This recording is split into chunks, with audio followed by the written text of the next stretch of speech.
Hey,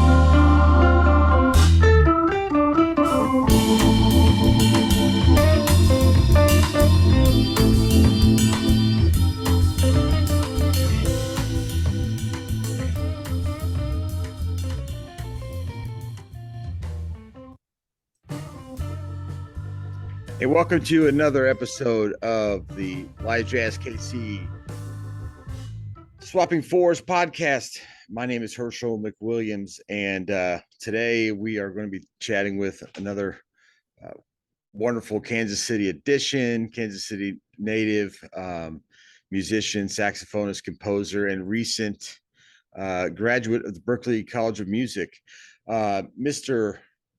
Morgan Faw. So with no further ado, I'll just jump right into this. Morgan, hey, how are you doing? How's it going, man? It's good to see you. Yeah, likewise. Nice to see you. I'm glad to hear you're coming in town first thing in the morning.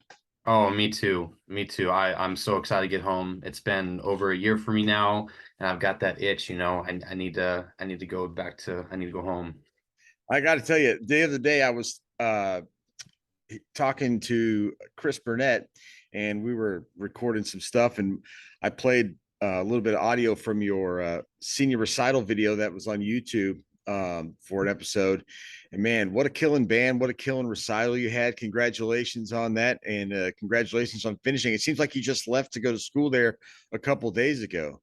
Man, first, thank you for checking out the video on YouTube. I was really proud and happy with how that turned out, and I was proud of the work that the musicians put in. Unfortunately, I'm not going to get to bring all those guys with me this time, but I'm going to get a chance. I'm bringing some other people. And it feels like I just left for Berklee. I always say this, the pandemic hit when I was halfway through my sophomore year. And so we went online for like my second half of sophomore and first half of junior year.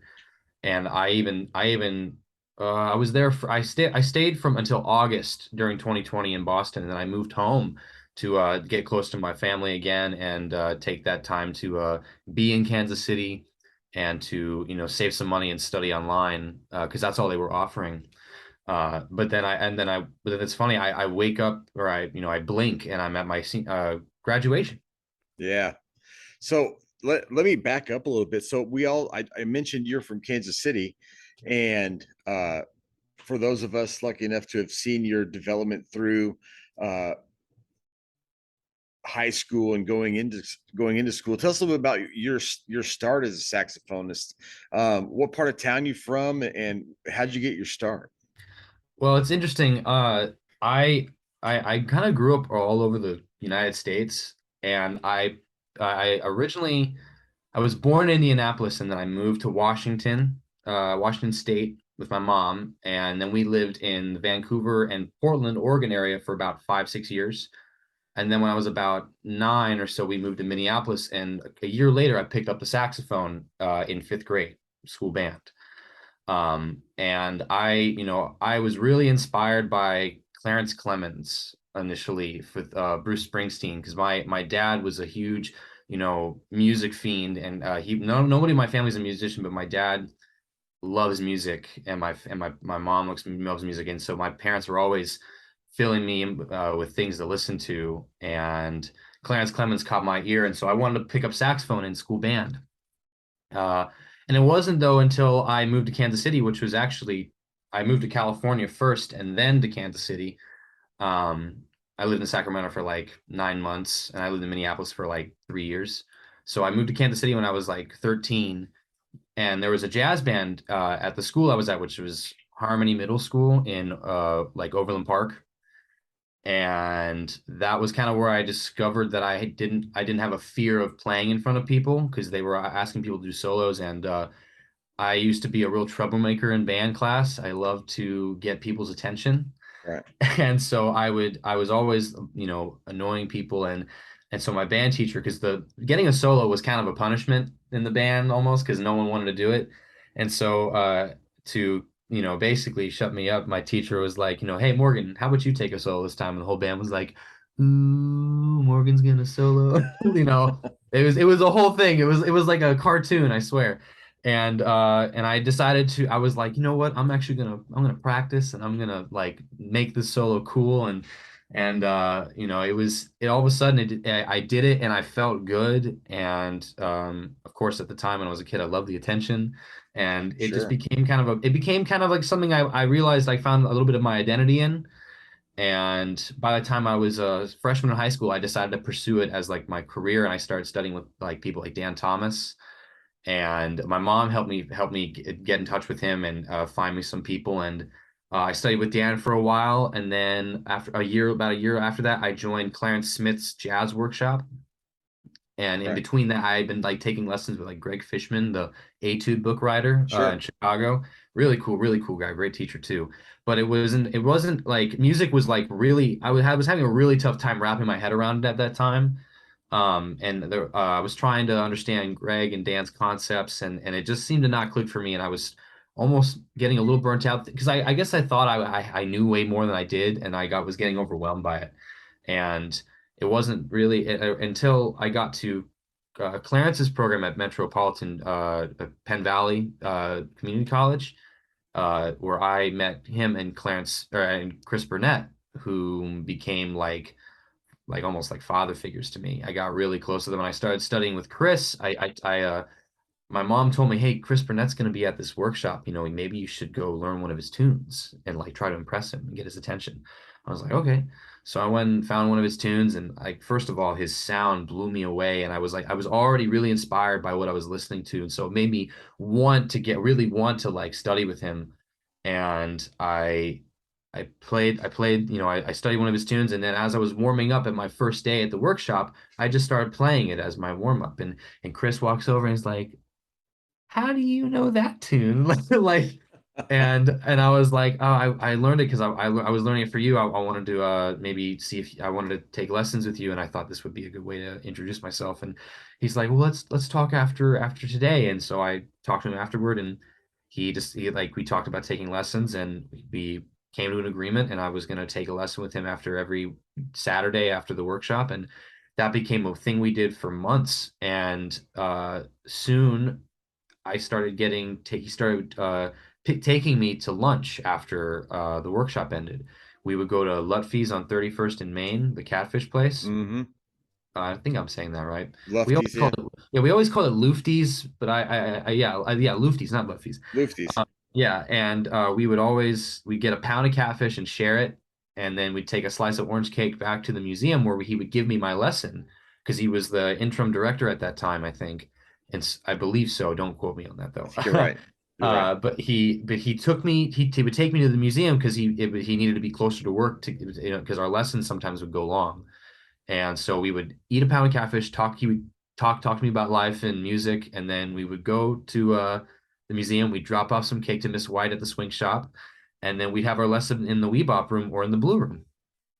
And it was that for a long time, and that was when and I started working at the museum as a marketing intern, uh, and I was working under him and Bill McCamey for about a year and a half, just being there and absorbing and being around the music. And on my first day, it was Jay McShann's centennial.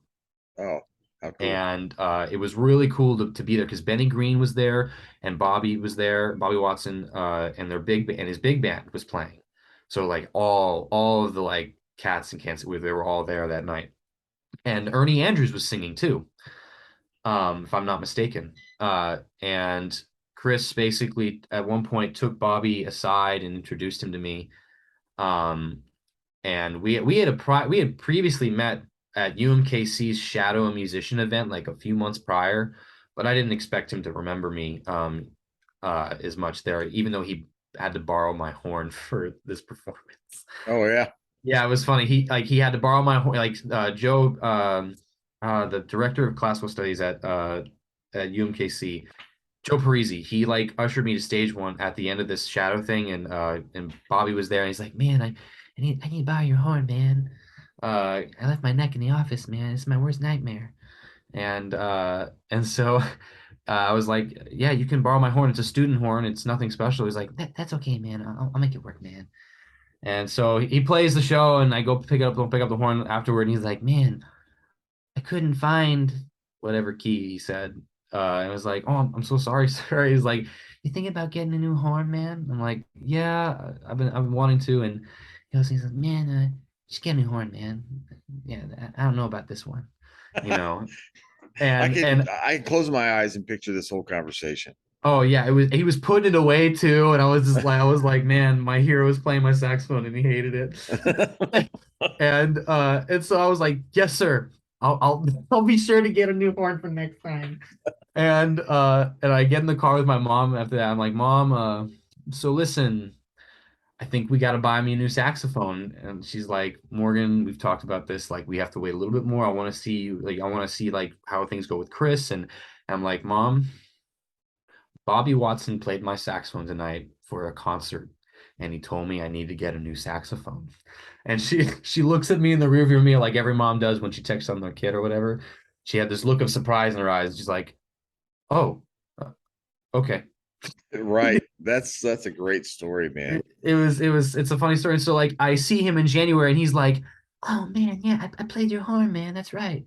And well, basically the long story short, he said, I don't really take high school students. If you want to study with me, come to the conservatory.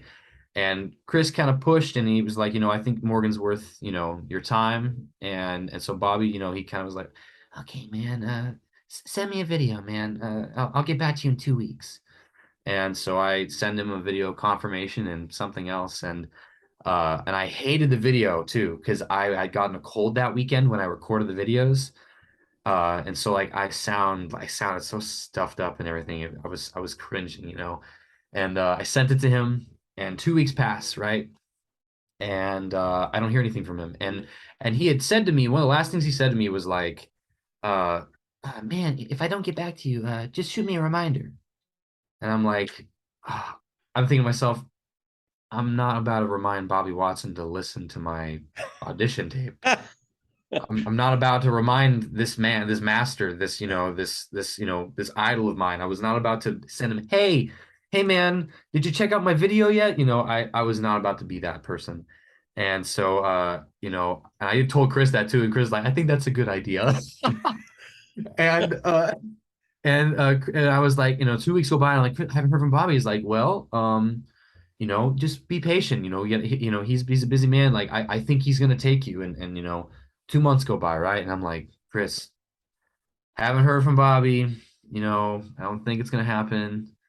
And he's like, Morgan, he's going to take you. You just need to wait. And I'm like, okay. 5 months go by. Uh, We're in May now. Okay, like my birthday's coming up. Like I'm thinking, I've given up on him. I've given up on him getting back to me. I was not about to remind, one of the alto masters to look at my video. And I was like, Chris, like I give up. I'm just not even worried about it anymore. He's like, man, like he's gonna take you. You just gotta trust me. And the next time, and so like a week later, this is like halfway through May, Ida Macbeth is being given the Charlie Parker Award at the Gem Theater, and we find out that Bobby will be presenting it. And I'm like, oh man, I'm gonna have to see Bobby, and he's gonna have like been maybe he even checked out my video and just didn't like it and just wouldn't even respond to me. I was thinking, what's gonna happen here? And so I'm there with my friend Ben Turvitt, actually. He was also kind of hanging around backstage with me because he was working with Bill McCamey as well. And we're backstage at the Gem, and Bobby's right there, and I just say hi, and he's like, oh, man, I swear, he looks to the right, he looks to the left, he's like, man, uh, I owe you an email, man. He goes, I'll gladly take you on as my student. And I was like, what? yeah. And Ben, I looked at Ben, and Ben was like, oh, wow. Like we were both like just kind of speechless. And I was like, oh, wow, thank you, sir. He's like, yeah, man, yeah, I'll call you, man. And like, of course, the rest of the night, I'm like, I can having an impossible time containing my excitement. I have to like leave the room and like freak out. Sure. And because I was like, jeez, like I'm like, I was so excited, and I was like so relieved because I've been waiting for so long. And you're Uh, how old at this point? I was 16 at the time, 16. Okay. and like, and it gets better. Okay, the story gets better. Has a great ending to it. So like a week and a half goes by, and it's my birthday, May 22nd, and I get a call from Bobby. My phone rings. I'm like, I know this man does not know my birthday, you know. And so I answer the phone, I'm like, hello? And he goes, hey man, what you doing today? I was like, well, it's my birthday, and you're calling me, and this is awesome. And he goes, well, happy birthday, man. You wanna come over at 3 today for a lesson, free of charge as a birthday present? And I was like, phone on mute, ran around my house a few times. Like I really did that. I ran around my house, and then I came back. I was like, yeah, 3 o'clock works, Bobby. Yeah, that'd be, yeah, wow, cool. And he's like, okay, don't be early, don't be late, man. All right, bye. Like, and then I go, and of course he makes me cry in my first lesson, Oh boy. rips me a new one, old school, and then the rest is history. That's fantastic. What a good story. You may have not even known it, but you probably picked up some storytelling ability from him as well along the way because we did uh, a lot like we did a video interview with him on the Convo and Bravo during the pandemic with Live Jazz Uh-huh. KC here, and we finished the first one, and his stories were so great that at the end of the first one, we were just up into him getting into Art Blakey's band. Yeah, I'm sorry. I can run along on in my Oh story. no, that's not my point. My point is they were so good that we're like, we need to do this again for a part two and finish this next week. He goes, yeah, cool, let's do it. And every story he had, I mean, from getting into the band to his exit from Art's band to just it Yeah, the was like, stories are so great. oh, incredible. And like you think some good ones, and then he just blow your mind. Go, how did I never know that about Bobby Watson, right? Right, right. And He always loves to drop ones that are just like really funny too. Like he's so good at the delivery, you know? yeah, and well, it's you know basically finding out he got fired from Art's band, so to speak, yeah, from somebody else. Right. Yeah, like Say that's how that's that from other stories I've read of other messengers. That's how it happened. Like someone in the band be like, "Hey man, I guess it's your time," you you're not know? on this gig with us. Like and that was it. Like that would be it from what like that's what I've heard. Like, someone else would make the call and then that's what would happen. Yeah, he said something about there was a gig coming up, and he called somebody that was supposed to be contracting. He goes, "Hey, what about this gig?" He goes, "Oh yeah, you're not on this gig." And then that's basically when Brantford entered the scene. But yeah, man, great story. Well, so you studied with Chris and Bobby here in town, Dan Thomas. I mean, three incredible uh, teachers and saxophonists in their own right, um, and certainly a wide uh, perspective in terms of approach to saxophone. And all inherently a little different and with their own thing going on, which is great because that different points of view. I mean, and all of that comes out when I listen to your playing too. And so for high school, I know you moved to a couple different high schools, but were you in Blue Valley at one point or Shawnee Mission? Yeah, I was in the Blue Valley district for 2 years. I went to like I think Blue Valley Northwest. And then I moved downtown because that was when I started studying with Bobby, and I started doing my internship at the museum. I was going down there like 4 times a week, and because when I wasn't at the museum interning, I was at the Blue Room sitting in at the jam session or sitting in with someone playing. I was like a kid in a candy store all of a sudden. And so my parents were really tired of the suburbs, so was I, and we moved downtown. And so I lived at like 20th and Grand, in the Mm-hmm. Crossroads district, in the heart of Crossroads, and I would bike and walk everywhere. And I was studying with, Matt Otto too. I started Oh yeah. taking with him, and I studied, was with, Lisa Henry. I started spending a lot of time with Tony Oliver. and like people on Vine, Ronnie Medlock. Like I started like all of a sudden and Steve Lambert would let me sit in at the Green Lady, like when I was 17, when they wouldn't even let me in. I started growing this goatee that's now full on my face. Looked like I had etched crap on my face. Right. It was just like stuff, like just barely anything, but it got me through the door. And I could sit in on Sunday nights at 1 in the morning with Steve. I was just doing everything I could. The Phoenix, like everything. Yeah. Um, and yeah, it I was just I that remember meeting I you, spent time I moved to Lincoln. That was your question. School. Lincoln. Yeah, Lincoln Prep. Yeah, and Now, I transitioned to that and did their early college program at Penn Valley. you And that just was what I reminded me. I remember meeting you at the Phoenix at a jam when you were probably about 16 years old. Oh, Or really? maybe even, yeah. I remember meeting you there, and they're like, "Oh man, this kid." I was like thinking, "Damn, hell yeah!" And I was just had a great time listening to you. I mean, you were getting it all together. You could tell you were on a like quick acceleration to the top of your game. And I know it's a never ending search, but yeah, you had it together for a 16-year-old, like most only dream to. So now Thank you, I, man. I met you at the towards the end of your high school career when you were just finishing up and you were, recipient of some scholarship stuff from the Jazz Ambassadors, and there was and I met you through that initially, and then seeing you play around, and then you went off to Berkeley. You came back around 2019 when you were here before the pandemic, and we spent some time together down near 18th and Vine for the bird celebration, and Right, right. you came and sat in and did some stuff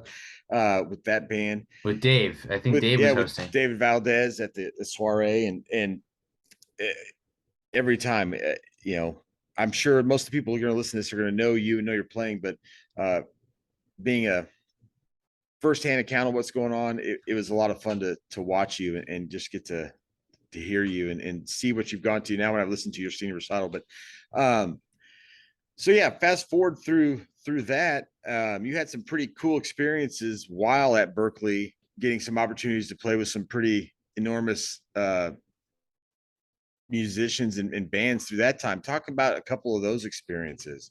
Yeah, I got stories too about this. Now, real quick, let me back up before we get there. And when you got to Sure. Berkeley, now in a minute or less, who did you study with at Berkeley from a saxophone perspective? I know that there's a lot of saxophone players there, and I can probably name a few, but um, you know, I've I speak, I talked to Walter Smith a while back, and Melissa Aldana, and some of hmm the and but I think Tia Fuller's there, and probably George Garzone, and some of those people. Who did you have around you to work with you?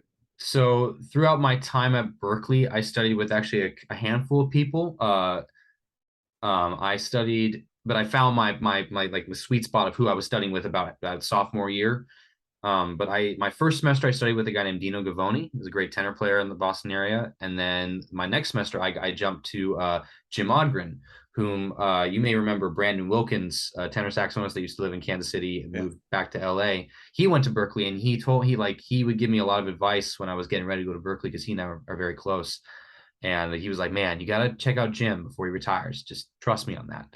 And so I studied with Jim for about a year, and he was like the bop alto guy at Berkeley for at that time. Like during that year I was with him, and then I studied with George Garzone privately for another year, and then I studied with Goblin Lewis for a year when Oh he wow. joined. Yeah. And then what's cool about the performance major, the performance saxophone major, or for any instrument performance label, is you get a private lesson, and then you also get another private lesson called recital preparation. And so that allows you to go to other departments if you'd like. And so I was studying privately with Ralph Peterson, and then Billy Kilson, and then for my last year, Neil Smith. Oh, so you definitely now. Did you spend any time with Walter? I didn't get to spend a lot of time with Walter, but I had a few opportunities to play in front of him. Godwin got had a performance set for three of his alto students to play at the Berkeley Performance Center, which is like the big stage where they do a lot of videotapes and stuff, Mm-hmm. or tape the concerts, I should say. And Walter kind of had put it together. So he was there, like right there next to us while we played Marshmallow at 300, you know. Yeah, he was a really great conversation when we had him on our video interview, and I sent him a Live Jazz KC shirt afterwards, just as a thank you for doing the time with this, and he immediately sends me a text and goes, after he gets it in the mail, he goes, "Yo, I need another one of those shirts. My wife has demanded one." Walter's great, man. Like I didn't get a lot of a lot of time to interact him, but the few ones I did were great. Like I got to hang with Emmanuel Wilkins at one point when he did a residency at Berkeley in my last semester, and Walter kind of crashed the hang. He kind of just came in, and we were talking about the power of consistency, and Walter just comes in. He's like, man, if you ain't consistent, you're in trouble, man. Like, and he talked, he's like, if you're a lawyer and you've got a case you're preparing for and you're not consistent with your routine on how to get ready, you're gonna lose your client some money, most likely, you Oh know. yeah. And so like he told me that, and Manuel and I just kind of looked at each other, we're like, like damn, like you know, For it was real. like that was some real stuff. And we both kind of looked at each other because we were both talking about, because like, you know, kind of moving where your heart takes you for a little bit, just to kind of feel like you're not always in your head. But then when Walter said that, we're like, well, I guess back to the woodshed for that one. It's sometimes it's those little pieces, like these little kernels of knowledge that people give you that aren't musical whatsoever, but man, they hit home and give you some perspective on just being a human. You know what I mean? Yeah, exactly. And because that transcends music from a philosophical standpoint, but if you take that approach to everything you do, I mean, and I had some teachers I can think of for sure that more than saxophone or anything, they taught you how to be responsible adults, how to be a professional in terms of, you know, the way you handle yourself in a public setting, you know, and Hmm. that's some valuable stuff. I mean, if you can play your butt off but no one can rely on you, well then what's the point? Right. I agree. And like, and that was, you know, aside from the private lessons with saxophone, you know, I got to study in ensemble settings with Ralph Peterson, Tia Fuller, like Dave Santoro, and I got to do a lot of work with pianist Kenny Werner, Oh a wow. lot of one-on-one work. I Part of what my degree was a major in performance and saxophone, and then I did a minor called Effortless Mastery Studies, and that basically is a health and wellness program where you take a lot of like yoga classes and Tai Chi and Alexander technique, things to like body mapping, stuff like that. And on top of that, you take all of the Effortless Mastery Institute's classes. And so that's two seminar classes and his ensemble and private lessons. And I was in his seminar class for a year, and then I did his ensemble for like a year and a half. And I got, you know, Kenny and I, you know, have remained kind of very close. Like I've appreciated the stuff he taught me, because my sophomore year, I was coming back from having like this really inflated ego because I had, or like deflated actually. It had gotten really big, and I got deflated because my freshman year I got an opportunity to write for and join Ralph Peterson's big band, the Gen Next big band, Yeah, and I I actually remember. got to write for and record on this album with these guys. Yeah, It's man. called Listen Up. I remember seeing all that stuff that you were putting up back then about that. What a cool experience. It was a wonderful experience, and then Ralph offered me a spot in the band at the end of my semester, you know, and that was when I really began to study with him. But you know, doing all of that include we also did a DC Jazz Festival headlining performance, and we released the album at Dizzy's. So a lot of things were like floating in my head, you know, like, oh my gosh, like first year at Berkeley, I've got all like I'm doing all this great stuff, and of course my ego, you know, went through the roof. And Yeah. so I was like working on, and I had some like really really like important conversations with some of my best friends that were like, you know, you got to bring it in. And so I spent my summer working at like an Amazon facility and like loading trucks up all day, 4 days a week. And then I was just I came back, and I realized I wanted to approach, you know, focusing on not letting my head get in the way. And so I declared the minor for Effortless Mastery, and Kenny like helped me reshape how I view music and how I approach it and how I play it. You know, he was really, really critical in like helping me learn to like detach myself and my ego from any given situation. Yeah. It's a work and it's an an endless practice, of course, but he taught some really amazing techniques on how to like be in the moment. Yeah.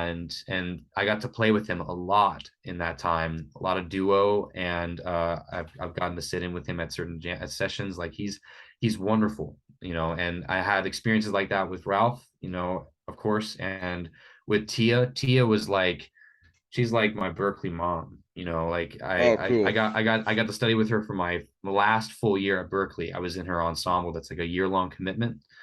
And she was really crucial in helping me, like, she's really, really about like self-empowerment and like finding your worth and finally, being like living by a code. And she really helped me kind of discover that in my last year. So I've Man, had some really great, and then of course Neil Smith and Billy were amazing too, really critical.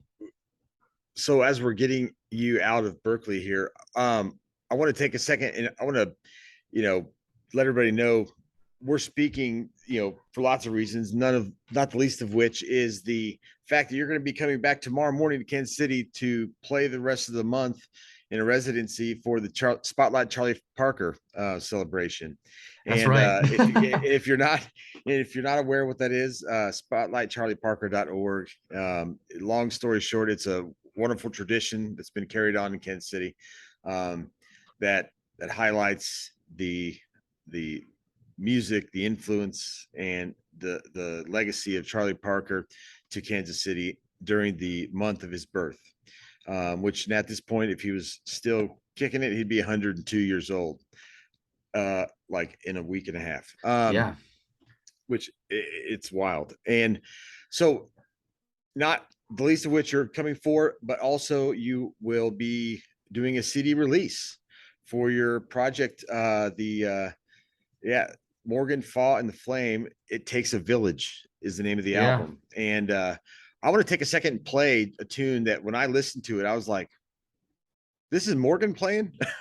Because I mean, it sounded, it's the tune is titled Watson Family Barbecue, but I was talking to Chris. I'm like, I said, Chris, this sounds like Bobby Watson like 40 years ago.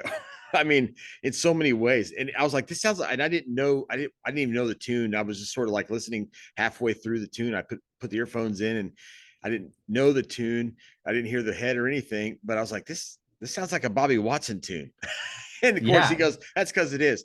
But and Yeah, it's written for Bobby and in dedication to Kansas City traditions of getting together and making good food, yeah, and but spending time it together. sounds like a Bobby Watson tune. And man, the influence and the inspiration is definitely comes through loud and clear. So with that, I'm going to go ahead and play the first track on your album here, Watson Family Barbecue, from the It Takes a Village album from Morgan Fall and the Flame.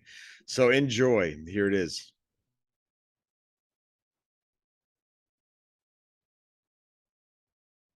Oh, I lost it.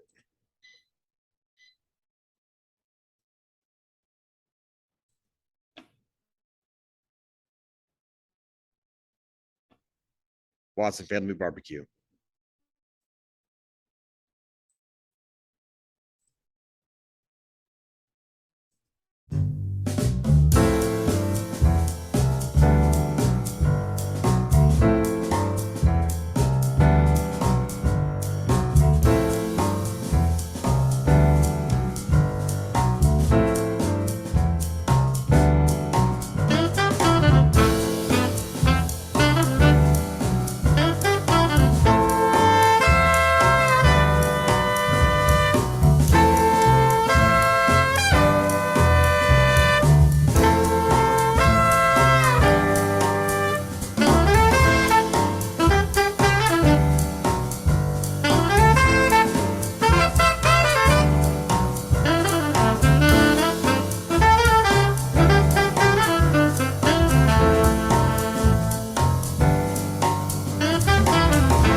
All right.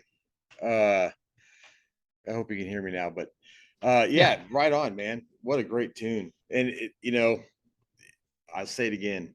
You definitely feel the Watson vibe going, which is totally cool. That's hard to capture, man. We're talking about one of the finest composers to be right. around, man, of any time. I mean, some of the best tunes written, and you captured the essence. So fine job. Well, thank you very much. I owe a lot of my I actually owe most of my compositional ability to him because I remember coming home also one semester and being like, Bobby, I would like to study composition now. I would like to learn how to write tunes. And he gave me one lesson, and I actually have my all my notes framed, on my wall.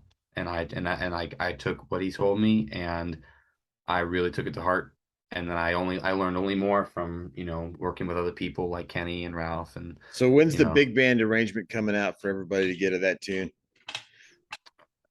of this tune, I might commission Bobby to do it. I don't Oh boy. I haven't done a big band chart in so long now. I did two for Ralph, and I didn't know where it came from. I had what's funny is like when I wrote for Ralph is like I had never written a big band chart before in my life. And but like basically Ralph was like, I'm looking for a composer, and my friend Gabe, who brought me to rehearsal, he looked at me like, that's your in to this band.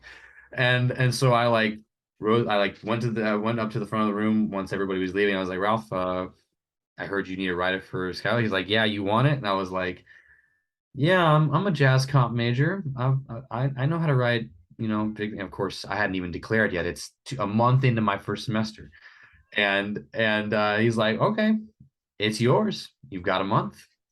And I nearly flunked out of Berkeley doing that chart, man. I put every ounce of life energy into that, and I wasn't going to class for a minute. Like, I was so determined to get it right, and like, of course, the presentation was abysmal, but it sounded okay, And Ralph liked it, and it was like he knew exactly how to like arrange it, how to like make the band like play it, and you know, there's so many countless stories like that that are That's just killer. so cool. So you're going to be back now. Tell us a little bit about your schedule that you have set up. I know Monday. Is it Monday you're going to be at the Blue Room? Yeah, so my the shows kind of kick off with my CD release party with Flame featuring Alonzo Demetrius on trumpet, Miles Lennox on piano, Isaac Coyle on bass, and then my dude Christian Napoleon on drums. We're all going to be hailing from Boston and New York tomorrow, and we'll be playing the entirety of the album. And then Houston Smith and I, the other artist in residence, also kind of like my musical cousin, since we had the exact same teachers, Right. like 2 years apart. We kind of grew up together, so he and I are hosting that, and Bobby's going to be there, and he's going to join us for a little bit. I think at the beginning, and we'll be doing that from 7 to 11 that night. And then on Tuesday, they're starting the Charlie Parker Spotlight events. I think at the library auditorium in the Plaza area, if I'm not mistaken. Right. And I think Houston and I think are gonna play a little bit at that and kind of get introduced by this panel, and just mingle and hang around. The band's gonna be there to talk to people and for people to get an opportunity to meet us.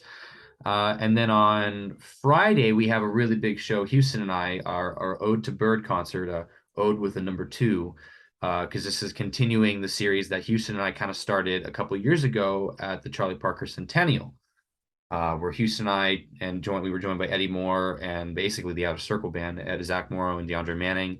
We played a string of bird tunes and originals of ours in celebration of Charlie Parker in Kansas City. So that's what we're going to be doing again with my band, The Flame, on Friday. We're going to have two sets. And then on Saturday is the Bird Boot Camp, I think. Yeah.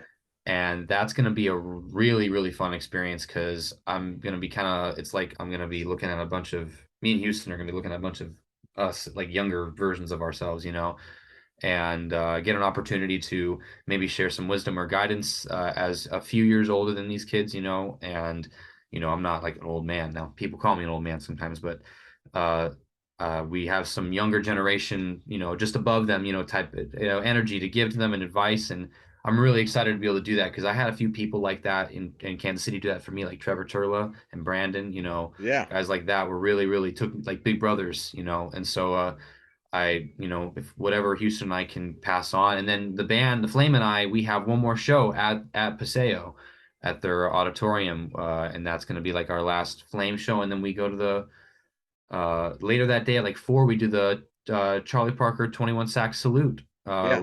Houston and Bobby Watson and I are gonna run that and I guess host it. And then the Flame, we have like an opening show featuring some of the Kansas City Jazz Academy students that study at the museum. I think Jackson Harrison and Ch Charles. Oh shoot, his why is his name blanking on me? Charles Fisher. Charles Fisher. Right. Okay. Great trumpet player. Really like the prodigy. Being brought up by a musical family. So those two guys, Jackson and Charles, they're gonna come join us and sit in, I think, for a little bit. And I mean, Houston and I were like, well, maybe we'll sit in with them. But we're gonna do a little, like, I think, like a little hour-long show where we're just gonna play with them and Yeah. kick off the Jazz Museum's 25th anniversary.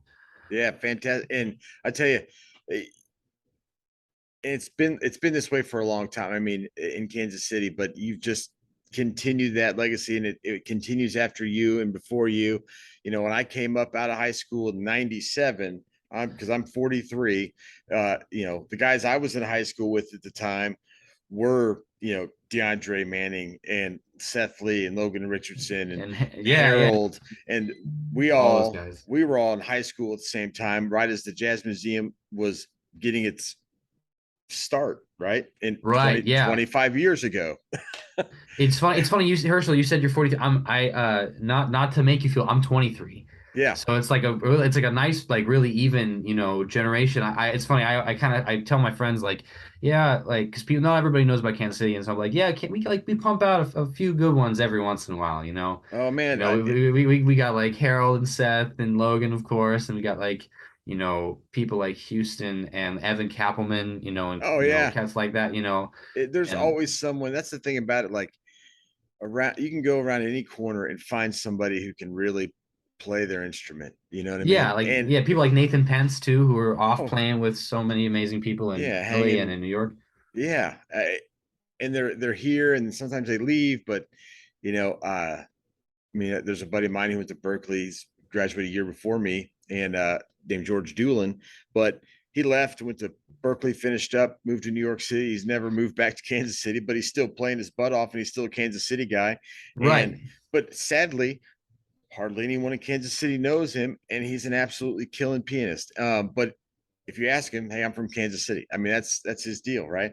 Um, but it's amazing the history of musicians and the legacy that continues to build with guys like yourself, and continuing to give back and making sure that you're part of that bird boot camp, and fostering those next group of kids coming up. That big brother mentality is great, because that's always kind of the way it's been.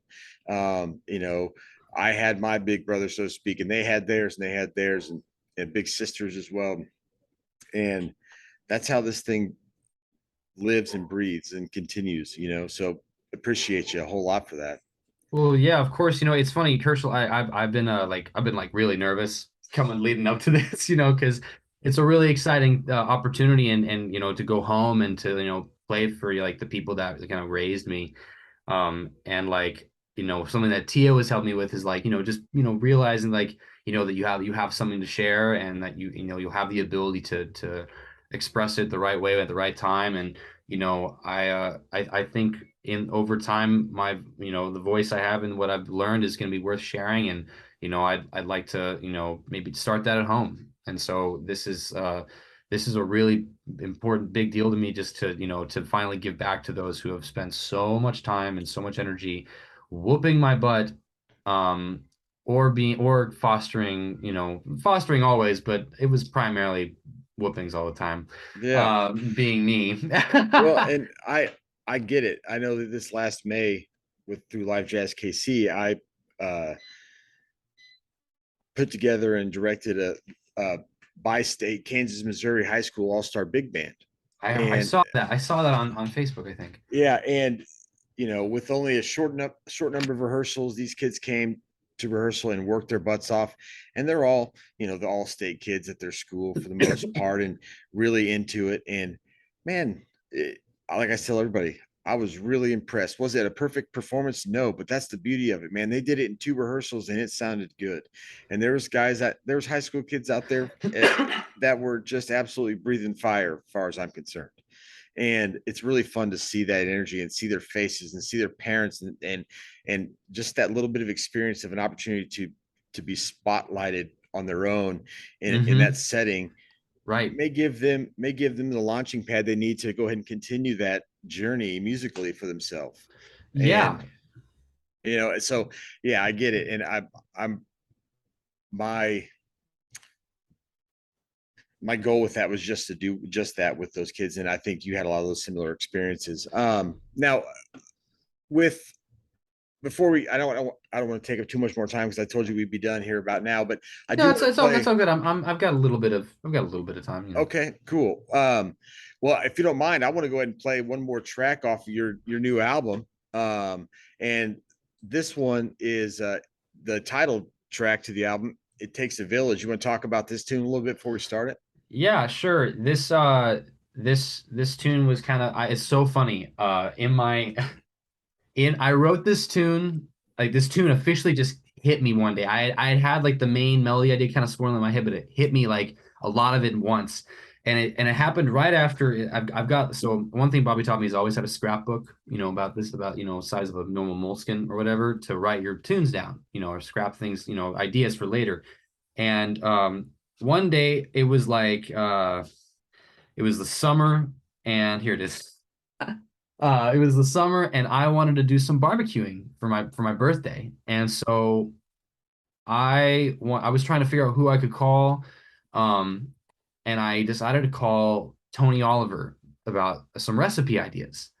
And Tony gave me her recipe for for ribs, for smoking some ribs. Did you post this on Facebook when you made them and like pictures of them and stuff like that? Yes, I did. I Yes. remember seeing this whole thread, by the Yeah, way. I was so proud of that, of how they turned out, and I made them again for Bobby and Tony and a bunch of my friends from 18 the Vine when I came back that summer. This was last year. Like Bobby was like, "Yeah, man, B minus, C plus, man." But I was so proud. I was like, I'll take that because Pam Watson was there too, and she dug it.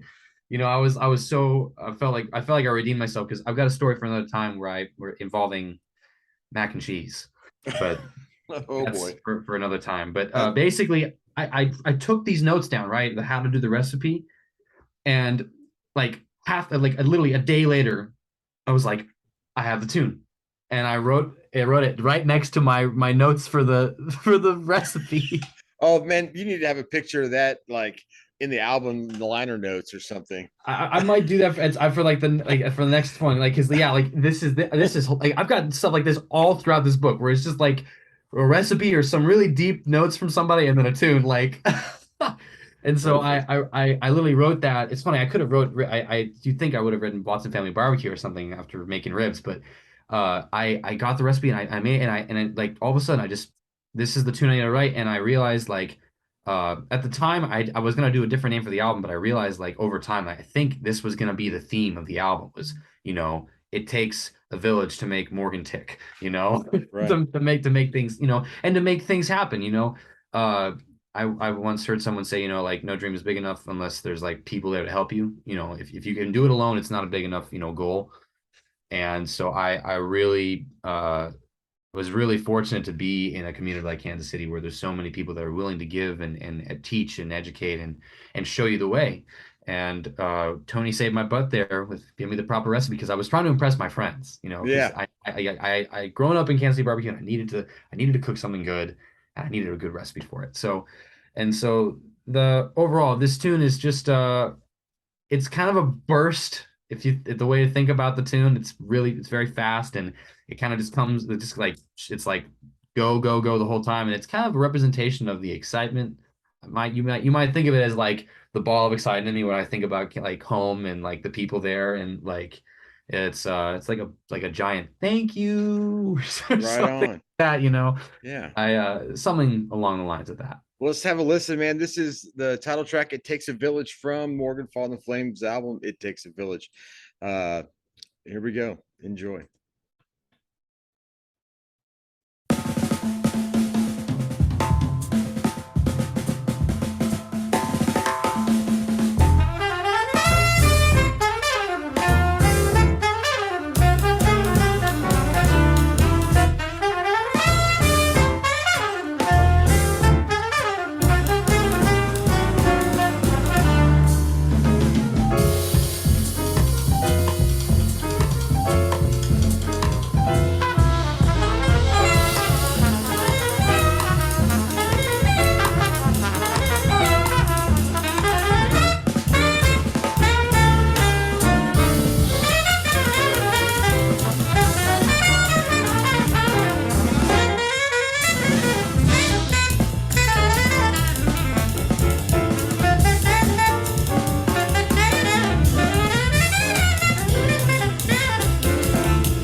Well, I don't know what happened there, but it stopped midstream. So I'm going to see if I can get it to keep going again.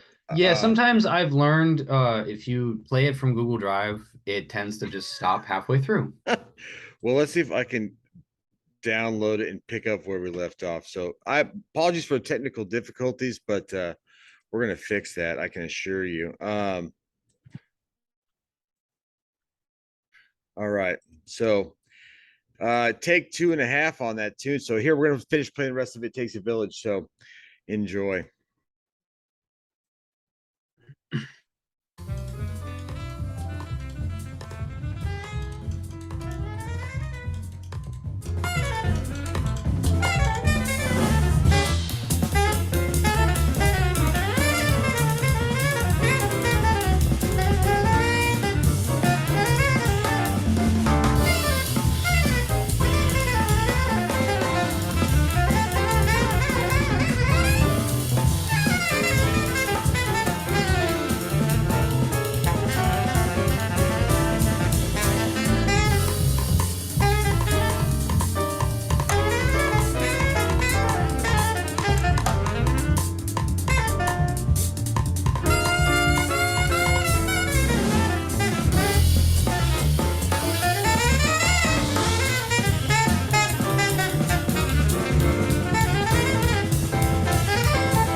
I love the way that ends. Oh man, what a great tune. And another one, man, that if I just heard that on the radio and one didn't know what it was, I would say, is that a Bobby Watson tune? Just the way it's so good. I mean, it's just got that feel, which I don't mean that in any disparaging manner. Oh Uh no, I'm honored. yeah, no, it's just Yeah, I used to be called Bobby Watson Jr. like when I was in high school. well, I guess he's Bobby Watson Jr., so you'd have to be the third. yeah, Bobby. That's right. That's very true, actually. Yeah, I'm Bobby. I'd be like Bobby Watson the third. Like, but anyway, it's so funny when I got to Berkeley. I was so insistent on trying to get away from it, and then I joined Ralph's band. I was like, I have to play all my Bobby Watson licks because I'm in Messenger land, So like, and Ralph was like, he had to sit me down when he was like, Morgan, I really appreciate your devotion and dedication to Bobby. It's time to go play Morgan Faw. Yeah, And he goes, and it's time to go shed some Joe Henderson. you know. He was like it was so funny, I thought that's what I had to do, 'cause I was messing around some. We were doing like that era of stuff, plus like Wayne and Freddie era, all sorts of crap. And like it was and I was like so insistent on trying to do my Bobby stuff. And then when he relinquished from me having to do that, I was like, oh yeah, okay. I can maybe I can do some other stuff. You Breathe. know? Yeah, man. Well, bravo on that because any bit of that kind of work is a tall order for sure. Oh, yeah, okay. I'll just stop studying Bobby and I'll go dive into Joe Hen and really twist your brain up, right? Yeah, I did that, and I also went into this Phil Woods rabbit hole for a long time. I was like Why wearing a wouldn't you? hat. I was wearing a hat, Herschel, and like growing my hair out. Like it was that was like we call that the dark times. Me and my close friends, we call that the dark times when I was wearing this hat every day, trying to be like Phil Woods. Hey, at You least know, just don't go down too far the Art Pepper road. Oh Just yeah, like I'm trying not to go too far anywhere. I'm trying to go as far down me as possible, but it's like yeah, I can't help myself but take detours. yeah. Well, Um, that's the thing. I think that's probably, well, without a doubt, has to be the hardest part of being an artist is finding that way to really discover your voice, man. And yeah. I watched a movie last night, and it had nothing to do with music, but it had to do with art and this gal, and she basically gets told by her boss that she needs to quit. She's like, you should probably quit because that's when you'll find your voice. And Ah, I think I've heard about this show, maybe. it's called oh, look, I think it's called Look Both Ways, maybe. Uh I think I've seen trailers for this or something on like a streaming service of yeah, some sort. Netflix. Yes, what was on. Anyway, great movie. I watched it last night. So yeah, man, I won't keep any further, but thanks again for jumping on here with me and hanging. We'll have to do this again sometime soon. And maybe I know I'll see you when you're here this week and maybe carve out some time to chat, but certainly we look forward to having you here tomorrow and checking out everything you got going on for this Spotlight Charlie Parker Festival that we have celebration all week long through the rest of the month. And with that, I will just say a big thanks again to you for jumping on here with me. I know it's later your time than here. It's still light almost kind of here, but it's not. The only It light I see is the one from the building side, the emergency like night light or whatever.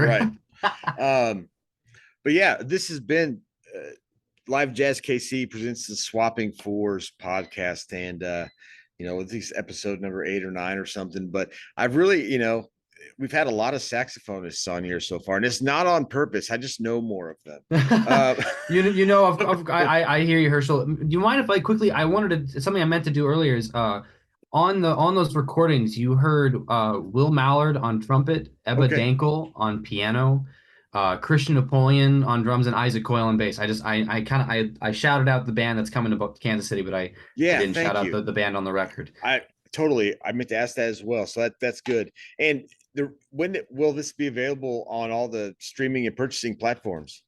It Takes a Village drops on Friday, August 26th on Bandcamp exclusively. And then I'll be selling CDs, copies while I'm in Kansas City. And then it will be available on streaming services in about a month or so. And so Do you have your website is just your Bandcamp, or do you have like morganfaw.com or anything? I have a website, but I'm embarrassed to say I don't have a domain for it yet. Oh, fair enough. But if you type in my name and say Right. saxophone, I did I think that. my website comes up as I an see it. option. Yep, I see it. I It's found like it. morganfaw.wixsite, something like .com. that. Yeah, yeah, But yeah. Well, but it's you on can there. you can find out some stuff about me and here's some clips of my band, and find out a little bit more about the people on the record. Yeah, for Uh, sure. Very good, man. And we will see you soon and look forward to hearing more coming out of you. If you get any other projects working, hit me up. Let's come back on, talk about them again. I'd love to, Herschel. Man, thank you so much for having me. I'm really, honored to get an opportunity to talk about this music that's coming up in this festival with Charlie Parker. I can't say it enough. I am so excited to come home. I can't So imagine. Yeah, I mean, it's got to be a big thrill for you to be able to be the the artist in residence, the featured guy on this. It's a huge accomplishment and a huge honor, I would imagine. And you know, well deserved on your part as well as Houston, man. What a couple of guys you guys are from human being standpoint, not to mention music. well, thank you. Yeah, the as Karen Griffith would call us, the Blue Room Babies are coming to town. Well, that's a fair statement. And you guys are like the next generation or third generation of those blue room babies. But man, they keep coming and they Right. keep killing, right? So Yes, sir. very Indeed. good. All right. Well, hey, I will definitely talk to you soon. And give me one second here. I'm gonna get back to what I was doing, and we will speak again, my friend. Yeah, I'm sure I'll see you in the week. Are you coming to the show on Monday? Uh, I don't know if I'll be there Monday because I coach my kids' football team and we have practice. So, but I Sure. would definitely have the whole week to get out and come check you out. You'll be sitting in some other spots. So if you know of anything ahead of time, let us know. I'll post it on the website. I'll post it on our social media. I'll spread the word for you and we'll make it happen. Hey man, thank you. Thank you so much. No And Herschel, problem. have a good rest of your night with your family, and I wish you the best, and I'll see you this week. Yeah. Take care, buddy.